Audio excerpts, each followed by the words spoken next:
Welcome to the Fighting Dementia Podcast, a helpful resource for families facing dementia. Hi everyone, and welcome to episode 3 of the Fighting Dementia Podcast. I'm Leon, if you'd listened to episode 1. And today we're here with Frank and with Fran. Welcome to the podcast. And give a bit of background. So I'd met you, Fran, at the Dementia Action Alliance around 9 months ago. Yeah. Reconnected with you about a month ago. And said, "Oh, hi, Fran. I hadn't seen you for a while," and had totally forgotten where I met you. And then you proceeded to tell me where we'd met, which was at the Dementia Action Alliance. Thanks. And we'd met because you're part of the dementia community because you've been diagnosed 5-6 years ago, which you're going to tell us about today. Yeah. I mean, do you want to tell us about your journey so far, and obviously been involved in the community, supporting others, going for talks at Liverpool Royal Hospital and other places. Do you want to tell us about your journey so far? Yeah. Because I was coming on the podcast, I was on, I recently got the NHS app. And I thought, I'll look back to when I first went, to when I first felt something was not right. I thought, I'll look back on that. And when I was looking through it, I was going through it and I thought, it's going to come up soon. And it was 2017 when I first went, with the initial thinking that there was something wrong. So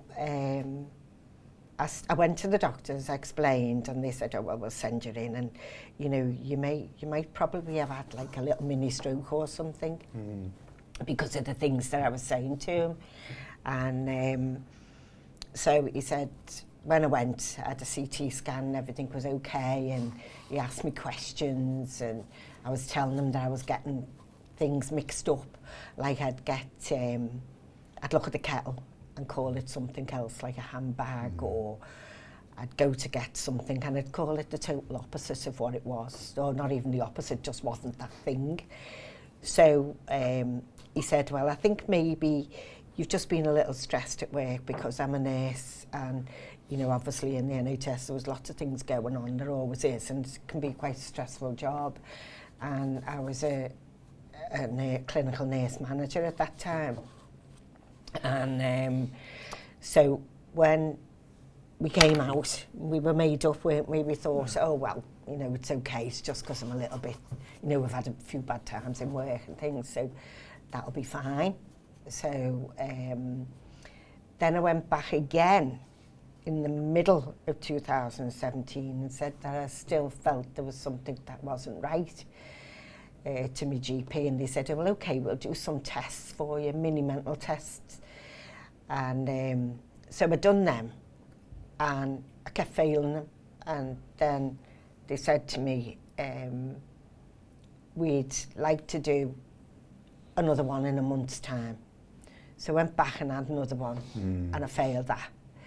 I think I had about 4 or 5 in the end, so it was a good long period before I'd actually got referred to Mossley Hill. Yeah. And in the meantime, when this was all happening, things just weren't right with me, and I knew there was something that wasn't right. So it was about 2018 by then, by the time it was still going on, and Frank was noticing some changes as well. Yeah, and totally different when you like I say, for going out to shops without checking the receipts, leaving a card in the reader, things that astounded me, because Fran was so professional, those things didn't happen, Yeah. Sorry, I didn't even introduce you, Frank. You're Fran's husband. Sorry. It's because you're the star attraction. I was going to say something, but I thought... Sorry, Frank. It's okay, he doesn't mind. He's used to it, aren't you? But there were so many things going wrong. I'd had a suit that I got for my son's wedding, my youngest son Adam, and I'd had it made. It was just absolutely gorgeous, and I wanted to get it taken, the things taken up, because I'd gone a bit shorter for some reason. So when I got home, I didn't know where it was. and I couldn't remember what I'd done with it or where I'd put it. Right. Couldn't find it, and I've never found it to this day. I lost my wedding rings, my engagement rings. Couldn't find Designer sunglasses your daughter carried on. Yeah, my daughter had bought me some designer sunglasses. I'd lost them. I was losing things all the time. Just some little things where you could ordinarily put it down to, oh well, that's just something that you do. I left my bag in Primark, and the people in Primark were amazing with me. They were great. I'd left it on the lower floor, and I got up to the 3rd floor, and I thought, oh, where's my bag? You know, it was all little things like this that kept happening to me. So I said to Frank, these are getting worse, you know, I'm sure this isn't right. And Frank said, well, I've noticed a few little things, don't want to worry you, but I've noticed a few as well. So I went to my manager and everyone in work, and I said, I'm getting a bit worried, and they all said, no, Fran, you're all right. It's not affecting, and you're doing really well. But she said, I'll refer you to Rocky Health if you want to see what it is. So I said, okay. So in the meantime, or later on again then, I'd always been a pretty well qualified nurse, and I'd worked in special care baby units, intensive care units, cardiac intensive cares. I'd always done things that, you know, were something that I always enjoyed doing. And then I went to a study day for the never remember the name of it. Resuscitation. Yeah, resource, the defib. I went to defib training. Do that for my training. Yeah. And when I went to do it, I couldn't do it. Now I knew a defib inside out because I'd used them that often. And I thought, and I got upset and I started crying. And I went back and spoke to my manager again, and then I said to her, you know, I'm too scared. So she said, right, let's see what's going on. And she said, she said, Fran, she said, I'm not sure really, she said, but let's see what's going on. So then the next day I was off, and I went to, just remember this, I went to go to Frank's mum's in Walton, and I got off the train in Ormskirk. And I thought, what am I doing in here? So I had to ring Frank. Boss really. That's when my boss said, I rang her, and I said, and she said to me, oh, that's not right. That's not right, she said. So I went into work, and I'd done a few things on different things that I'd use equipment, and I couldn't use them. So I said to her, I'm going home, and I'm not coming back until I find out what's wrong with me.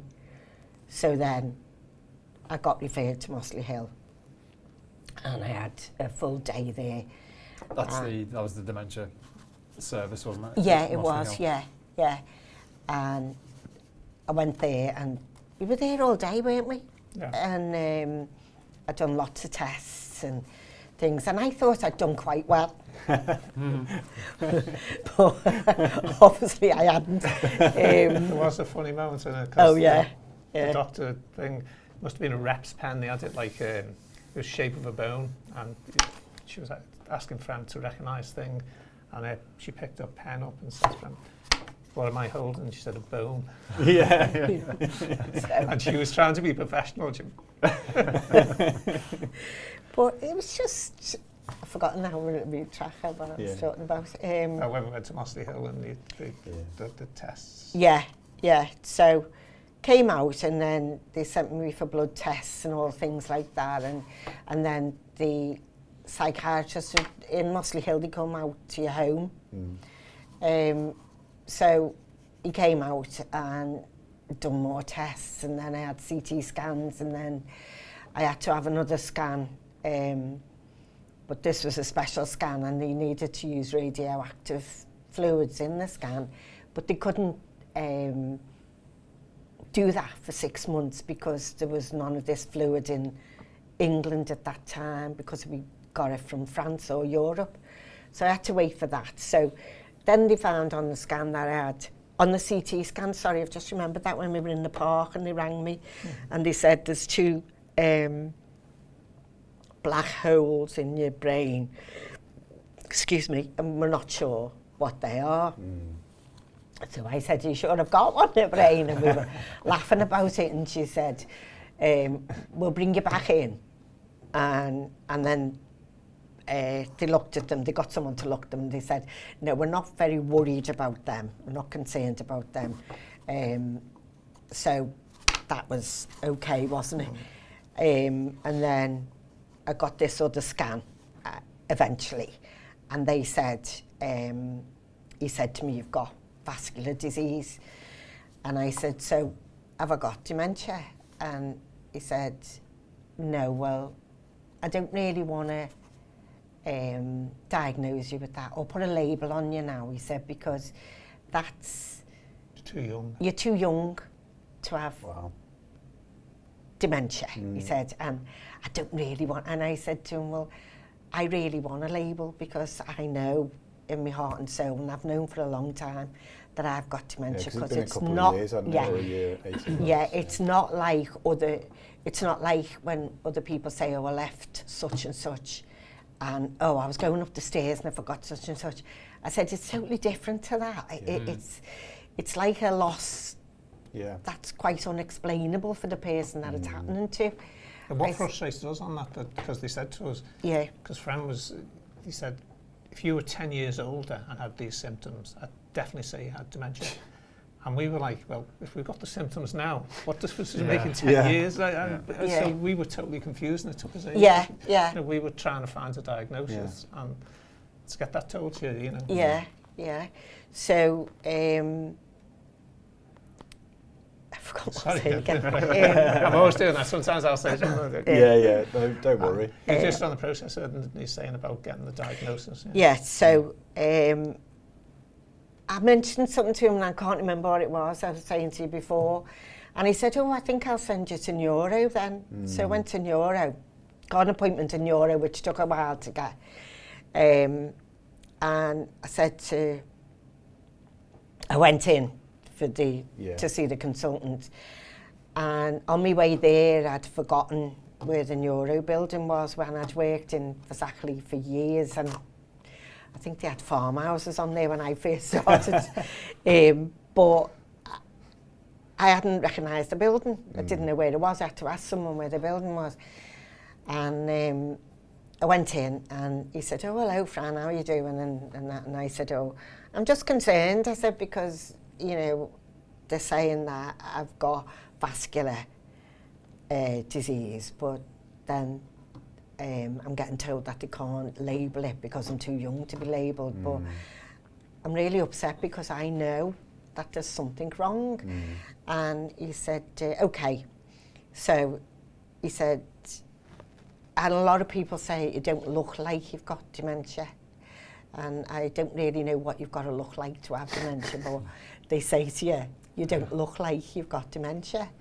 I said, well, I think maybe they're trying to be kind, I don't know, but... So I spoke to him, I had a chat with him and everything. He said, right, I'm going to send you for a test. And when I come back, he come round, he said, Fran, come back in. And he said, look at this, he said. And I said, yeah. And he went, well, you failed all the tests. And I said, well, I knew I would fail the tests. I said, because I know that I've got something wrong with me. So, and that was another thing.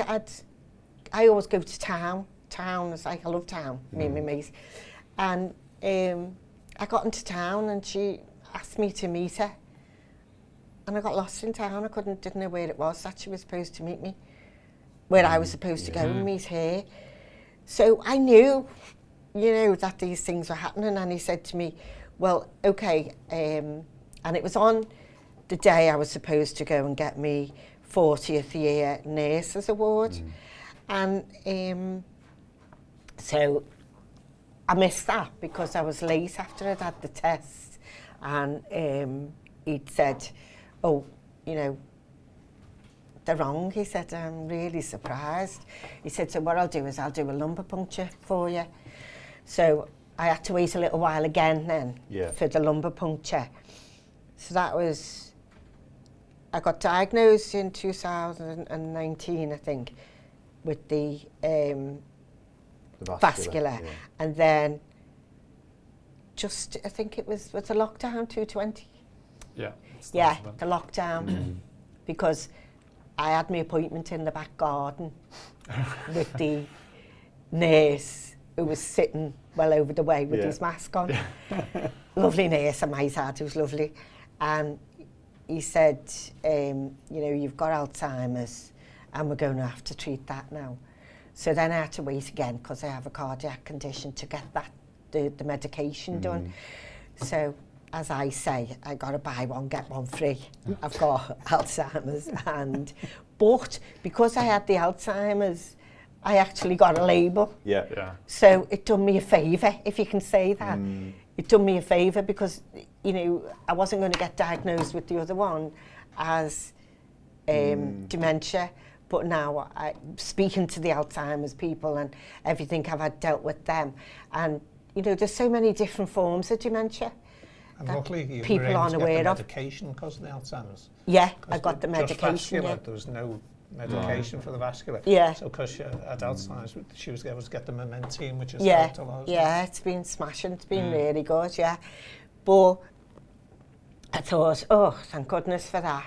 I knew then that I wasn't imagining things, but I knew then that my life was going to change dramatically because, as I was saying before, I've always been a nurse and I'd worked really hard in my career to get where I got, and I loved my job. I was only doing part-time, I'd retired, semi-retired, and you know, Frank was coming up to get retired, and you know, we were going to have a different life altogether.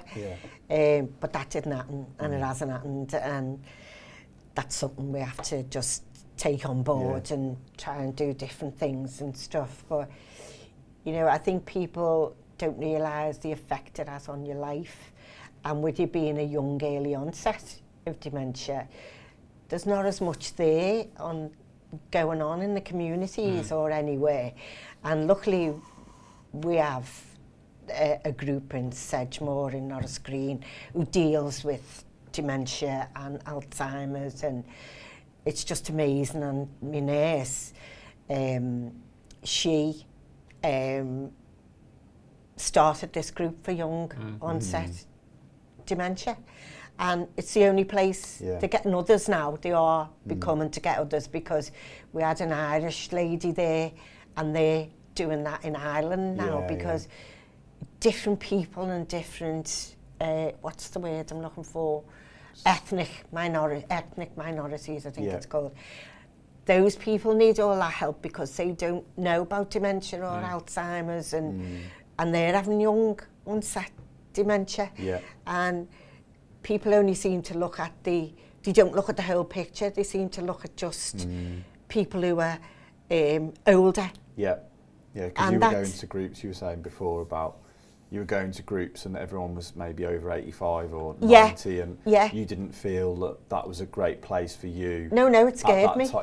And it just reminded me of a time in work when I'd got a post as a deputy matron to go and work on the care of the elderly, and I was going into the ward, and the lady said to me, I said to the lady, where are you going? And she said, I'm just going to meet John, I'm going for the bus. And I thought, so I said to her, well, and I don't know why I said it, because I didn't know much about dementia. I hadn't come across it a lot in my nursing, to be honest. And I said to her, well, you know what, I think the buses have been laid off now. Do you want to come back in and I'll get you a cup of tea? And I didn't know that was the right thing to do, because a lot of people say to you, and a lot of people say to me, I'll say, oh, I'm awful sorry, I've got Alzheimer's. And they'll go, so have I forget everything. And they don't do it on purpose, but I say to them, well, no, I have got Alzheimer's and I've got dementia. And people don't think that younger people have it. They just class it into an older age person, an elderly person. So how have you found people react? When you do tell people you've got Alzheimer's? They just say, oh, so have I, or they'll say something like, oh, I forget everything, you're not alone with that, you know, I'm like that. And I go, no, I do have Alzheimer's. Fran gets a bit frustrated sometimes when like we were queuing up to get some tickets for like a fair for the grandkids, and they were giving pink ones and free ones, and so the woman was trying to explain to Fran, and she was like, you know, so it was like, but she said, Fran says, sorry, she usually says, sorry, I've got Alzheimer's, you know, so I'm not that quick. Yeah. And then they'll say, you know, yeah, tell me another one type thing, you know, and they'll be quite, and then Fran will go, no, I really, you know, I do struggle, I'm sorry. Yeah, so there's a real big lack of awareness. Yeah, I do struggle. I've got, like, now I can see it coming on, and I do have more times now where I'm getting different things. I was saying to, I've forgotten your name, sorry, to Steve before, I've forgotten again what I'm going to tell you. Don't worry. What were we talking about then? It's about getting the fair tickets and then how people react. About how people react to you with Alzheimer's and stuff. And then some of the Francis was saying frustrations about how, like, you say it's come on before, because, like, friends, like, she can have a long conversation with someone about nursing on the phone, and then their short-term memory is getting really, really bad now. So it's instantaneous stuff now, isn't it? Yeah. And I think people don't realise what comes with Alzheimer's and dementia. It's not just a mental problem, it's a physical one as well. There's so many, like I have spatial awareness, so I'm prone to fall because I have I can't work things out or just, where they are. Anything space, black looks like a hole. Looks like a hole. Looks like I've stopped using black bags because when I go to put things in my bag, it just freaks me out. I know it sounds ridiculous, but there's all these little things that you can't. And because I had a stroke as well, which I have had since I've had the vascular dementia, I tend to walk to the left and I tend to walk right off. I look like I've been on the Kuchen cherry. And I said to my neighbours, I haven't been drinking. And they were laughing. I said, I just go off on the road. And but people don't realise the physical side of it, because it's sort of like, you know, your illness is like if you're having a cold or a migraine, it's like times 10 to someone with Alzheimer's. You know, it really affects your physical. And with having like a laugh with your neighbours and stuff like that, when I've met you, you have this very like positive aura. And you've done a lot with the communities. With the community since you've been diagnosed. You're saying you've been giving talks and everything. When you got diagnosed, and you sort of fought to get diagnosed yourself, which a lot of times people are scared of it or don't want the label, but you were actively seeking it. And so why do you think you've ended up sort of searching for the label but then also being positive and getting involved in the community? Because I knew that I had it. Because I know what my brain used to work like. And that's me. No one else knows that but me, and I knew that my brain wasn't working properly. It wasn't working how it should. And then when I got diagnosed, it was a relief. And I thought, I've got two ways to go here. I can either sit down and not get up again, or I can get up and I can get out there and I can do the best I can with what I've got. And that's what I do, and that's what I'm going to continue to do until I can't do, because I want people to realise that within me is a person who had a life before I started with this, and I had a nice life, I had a good life, and I had dreams of what I was going to do and what I could, and I always knew what I couldn't do, but I knew what I could do, and I wanted to do all those things. So what I've done actually is just channeled it into different things. The big things that I can't do now, I'll do the small things and sort of, well, they're not small, they're quite big to me still. I'll do things that I enjoy and that make me laugh and meeting people. You know, like now I can't go to big shows or anything like that. I used to always go to the footy, didn't you, and stuff? I used to do everything, all kinds, and now I can't do that because I can't bear the crowds and I can't bear the noises and I can't bear stuff like that. And if I go into a show or something, it just... Actually, one of the days that I first realised was I'd bought tickets to see Pink at Anfield and I couldn't go. Right. Because the noise and everything just totally disorientates you. You get disorientated in what you're doing, and if you're walking and say it's late or it's dark or carpets are dark, your legs and your feet won't focus properly to walk because what you're looking at isn't what you're seeing. And that day you had the escalator thing. Oh yeah. So it's just, I think to myself, I'm going to do the best with what I've got, and I'm going to do whatever I want and what I can do with it. And then when I haven't got it, I haven't got it. And the thing is, I won't remember what I haven't got because it's just like that, you know. You just can't. If it was a physical illness, people would be more aware, you know, if you have something. And I am not demeaning anybody who's got any bad medical diseases or anything, because they are horrid. You know, say the likes of arthritis or something, people can physically see that. So they can be compassionate, they can be... And empathise. And empathise. And maybe understand it a little bit more, because it's all it's your and bones. Understand, whereas with what you're facing and having different symptoms, and there isn't that much awareness, then... Yeah, that's the thing, you see, people, this is what they've got to do now. They've got to, people, and I'm not getting political because I don't really do that, but people and government who are looking after the elderly, the young, the people who have mental health issues, other than mental health issues of, say, depression, anxiety, all those different fields of mental health, people recognise them a bit more, not all the time, but dementia and isn't sort of taken on board as it's just an old person's disease, and that's wrong again, because that old person's had a life and they're still in there somewhere, and they're very confused and they're very frightened and scared, and you know, they don't feel safe, yet they don't seem to be putting the people in there who can do the job to help these people. It's like it's just on the back burner, and they're taking no notice of it. And as I was saying to what's his name? What's his name? We'll call him what's his name. I think it's easier. Before, the other thing that upsets me is carers. You know, carers aren't given the, I can't think of the word, aren't given the tools.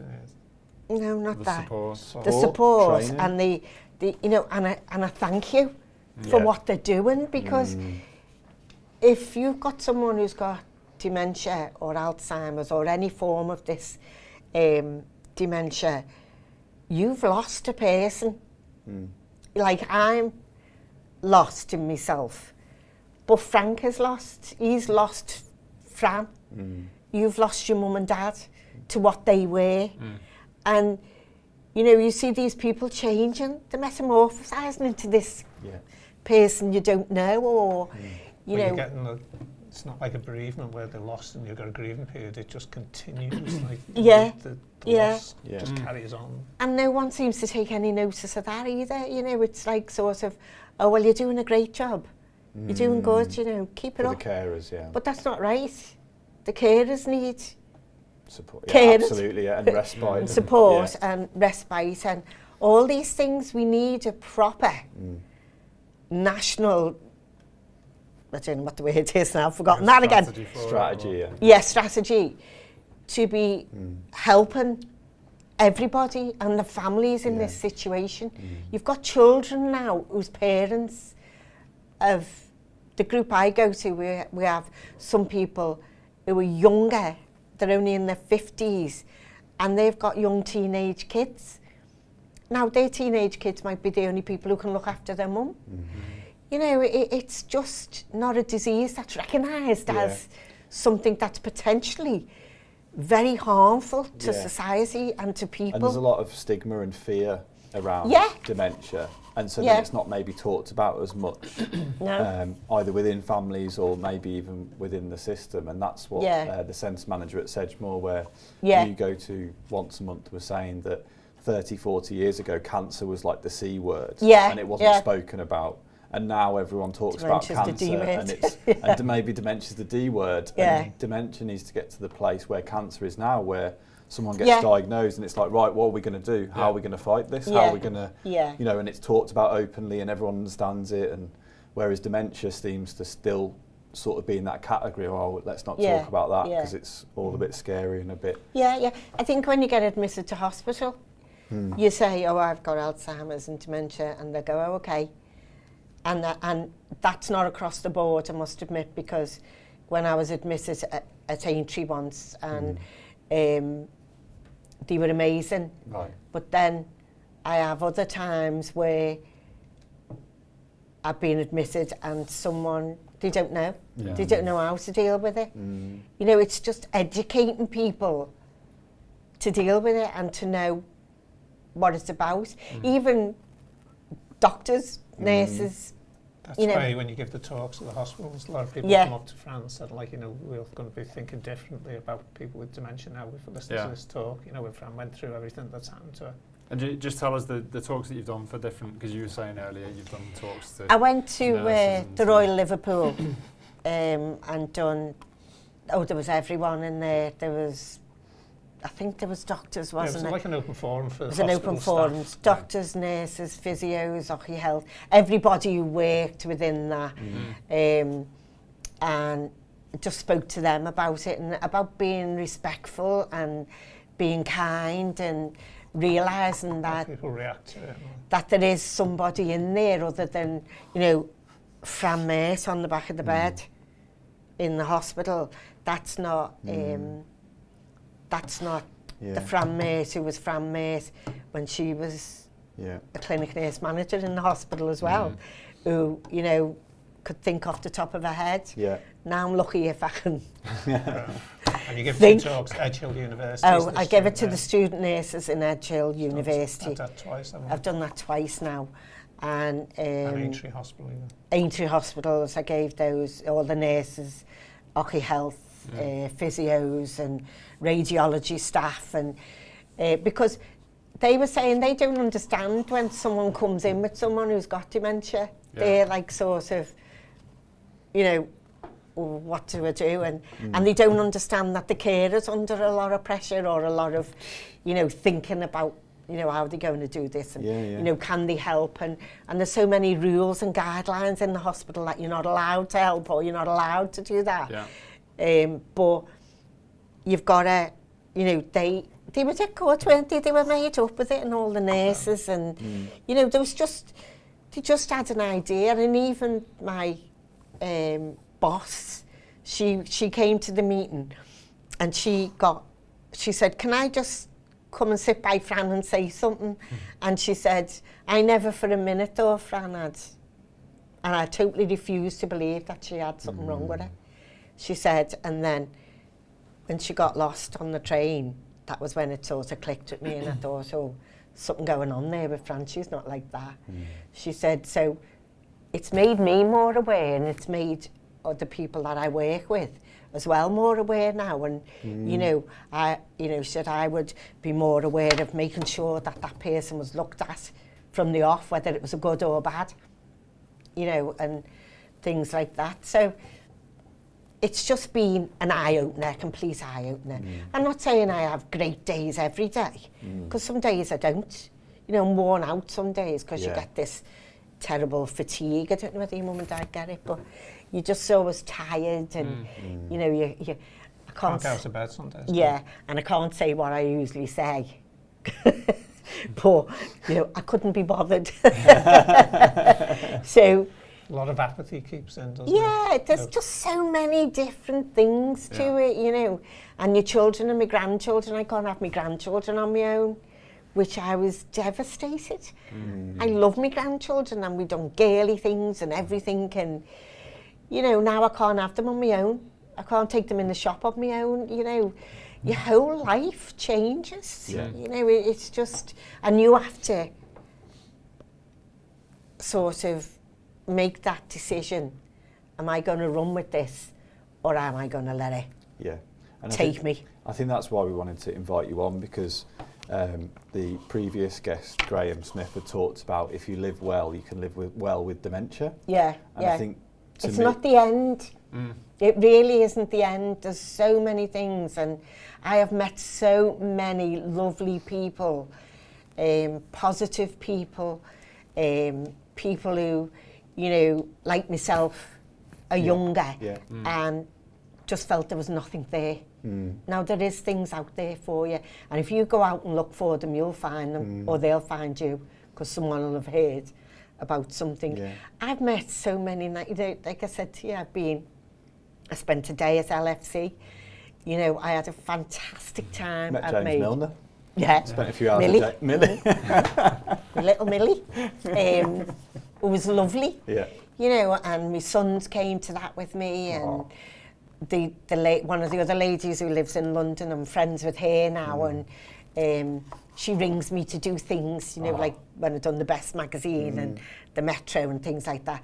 When I've done Radio Merseyside. Oh, nice. Yeah, it's something there. But I've met lovely people, and my friends are all lovely. I have like my hairdressers, you know, one of them, Jade, what's she like, Frank? She's gorgeous. And Paula and Lindsay, they're just so kind to me. You know, they're just like, as soon as I told them, they walk me to the car, they make sure I'm okay. If I forget my appointment, they're smashing. You know, they're like, I leave me phone, or if I do something, forget something, they'll say, Frank, she's got a phone. Or, you know. And that's really interesting, because you've been so open with it. Yeah. Then everybody around you is then supportive and can understand it more, and maybe they do their own research or whatever, and then that surely helps you to go about living your life, which is really interesting. And all the stuff that we've learned about with denial and not wanting to engage with it, and then keeping it quiet, or, you know, with dementia, we don't want to be speaking about it. Maybe for those people it isn't as helpful, because they're not as open, so then they're not going to get the support around them. Because a lot of embarrassment about it, isn't it? Yeah, definitely. And I think it's really helpful just hearing you talk about your experience with the disease and what it feels like, and what feels different to what it used to, is really helpful. Oh, it feels so different, it's not everyone's able to articulate that as clearly, and I think for other people that don't know what it's like to experience dementia, just hearing that is helpful then. And, you know, maybe just thinking about that, what are the things that you might say to people who come into contact with people who've got dementia or Alzheimer's, whether it's family members or friends or just other contacts? What's the best way for people to be helpful? Yeah, I think it's just to listen, really, and to, because I think once you say dementia, people go, don't know what to say to them.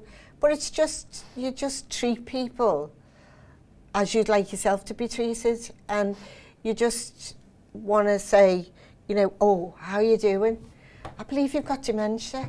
It must be hard, you know. How are you doing with it? You know, are you doing such and such, such and such? Is there anything that you'd like to do, or anything that you think you could do? Them, we can have a go at that if you want. If you don't want to, we'll try something else, or maybe a bit more patience. Like shop assistants, or, you know, when Fran's struggling, or that just a little bit of extra time. A bit of patience. You know, because as I said before, Fran says she's got dementia, and they say, oh yeah, whatever.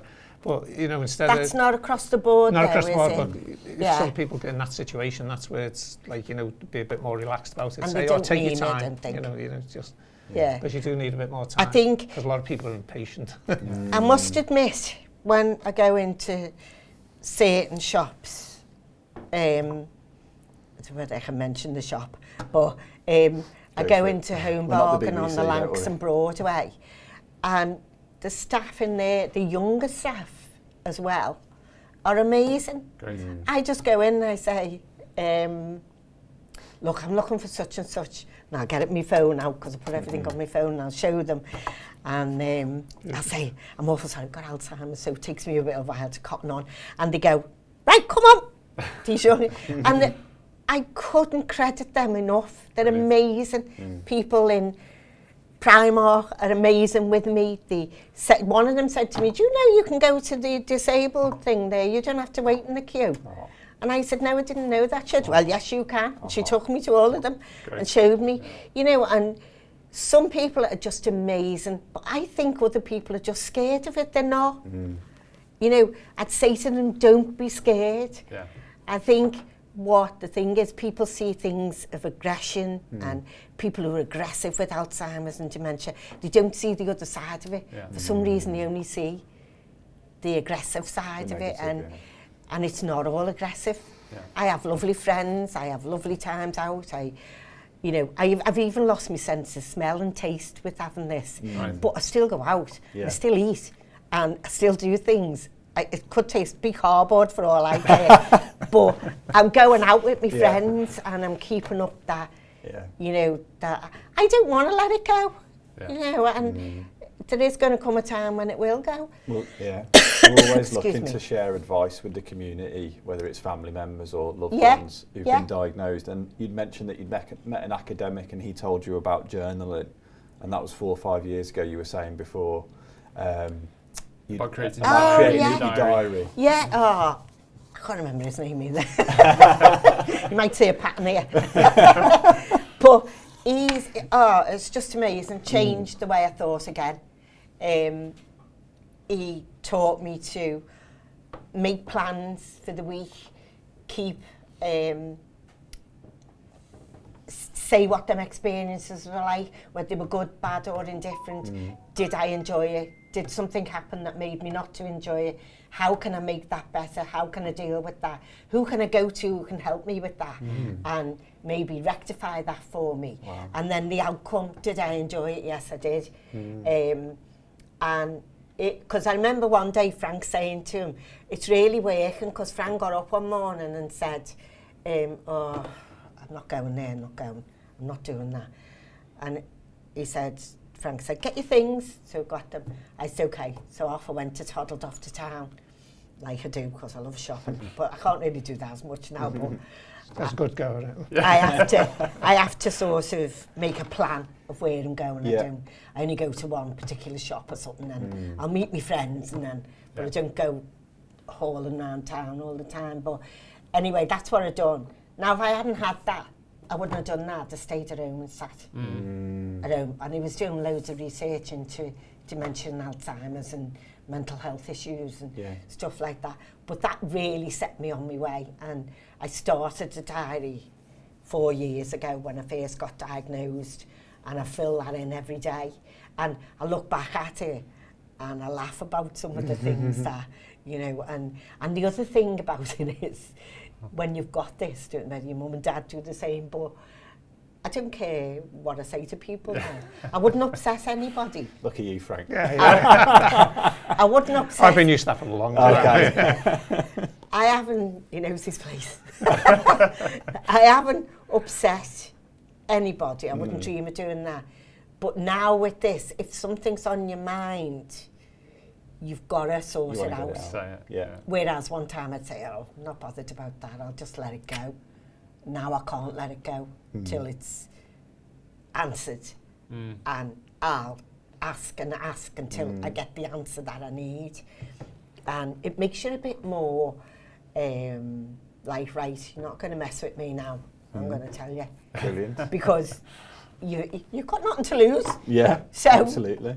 That's a great piece of advice, I think. And Frank, do you have any maybe advice or like something that you think maybe people in your situation who've cared for someone who's been diagnosed, do you have any advice for someone that might be in your situation in terms of looking at Alzheimer's? Or I think basically you've got to be like a bit more relaxed about it, in the sense that if you know something's going to happen, you know the outcome of this story, so you can't get yourself too frustrated, because unfortunately with Fran, it's been a slow process. So the normality we used to have, we're sort of, you know, drifting into it, and it's sort of coming quite slowly. So I'm getting, you know, quite used to it. But it's pointless getting frustrated about it, because you're on a train that's, you know, and you know where it's going, and you know you're going to arrive at some point. So you know, you can't be too mad or frustrated, because you just got to not enjoy the journey, but be a bit more relaxed and accepting of that journey. That's for us though, isn't it? For other people, they're not.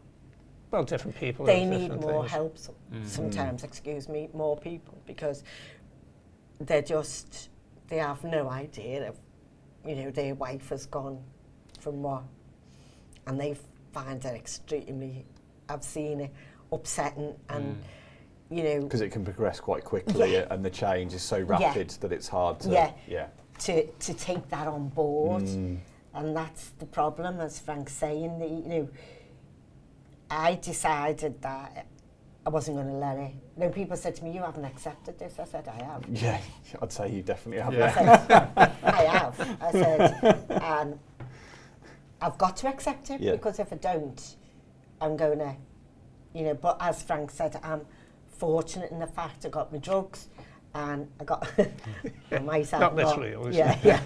Yeah. But I found help, and it's given me, you know, a new life. And I've had so many I don't want the life. I'd rather have my other one, but I've got this. And you've embraced it. Yeah. I think because I had a nursing background as well, and I was always doing something. I was always looking to make things better, or to see an outcome of something. And I think with me now, I just accept it. I just think, well, that's what it is. If I leave the toaster on, or if I leave such and such on, or I forget that. Yeah. Well, Fire Brigade come round, give us I'd said to us, because they review, you know, if you've got dementia, they come and do a rest. So like they said, like, you know, get yourself a shut-off toaster, not one, because Fran was always setting the fire alarms, smoke alarms rather. So, you know, and then he gives us a timer for doing things, you know, so if you put something on, like, you know, you'll hear the timer go. So there's a lot of practical things you can do, you know, while you're still thinking. Yeah, it is. And it's really encouraging to hear that, like, as you said, you've not tried to diminish it, you've fully accepted it. And wouldn't necessarily, you know, you wouldn't have wanted it.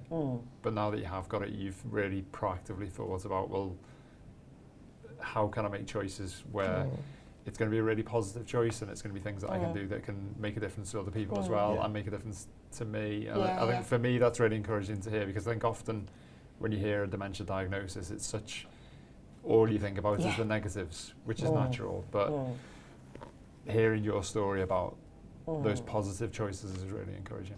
I think another thing that I would say to people is, if you are diagnosed, is I went in like a bull in a china shop to tell my kids, and it's the sorriest thing. You know, I didn't know how to tell them, and I just blurted it out. You know, and if I had my time again, I'd think about it a bit more before I blurted it out, because as I just went, oh, and I've had my test now and I've got dementia. You know, but I didn't know how to tell them, because I was scared, and I thought, oh God, what do I say to them? What do I do? You know, so a lot of people will need help with families as well. And I mean, our kids are great. We've all got a good sense of humour. So it doesn't, you know, they are sad and they're upset and stuff like that. And, you know, when you first get diagnosed, I had to get power of attorney. I had to get everything sorted. And there's so much from a legal point of view as well. There's so many different things. There is a facets or whatever, but there's just loads of them. And you've got to do, and you've got to sort of, we cleared the loft out, didn't we? Give the kids all the junk. Which they didn't want back. But they didn't want back, But there was things we had to do, you know, and I had to, you know, I have things now. And she's filled the loft up again. Filled the loft up again. But I've got loads of things, like Frank's does file after file now, with everything there for the family, so they know where it all is. And we done that more or less right away, didn't we? Yeah, put everything into place, and like the legal power of attorney, made the will, we've sort of Power of eternity. Yeah, hopefully eternity. I think you're an inspiration. Yeah. Thank you. Absolute inspiration. Yeah. And the way that you've approached it, I think hopefully others can think thank about you. that and reflect on it. Yeah. And I really, Yeah. I hope the message gets out there. Yeah. Absolutely. And also you're an inspiration, Frank, as well. Oh, wait till the kids see that. And, I'll bore me parcel. But also thank you for your time and for sharing That's so all right. openly your whole story. Yeah. Yeah, 'Cause it's okay. I think it's really There's important. loads more to tell, but you forget Yeah. it. Well, that's Yeah. series 2. You'll be back. And 3 and 4. Yeah. Hopefully, yeah. And thanks for listening, everyone. Oh, Thank you. Thanks very much. Thanks very much. Thank you. Oh. Cut.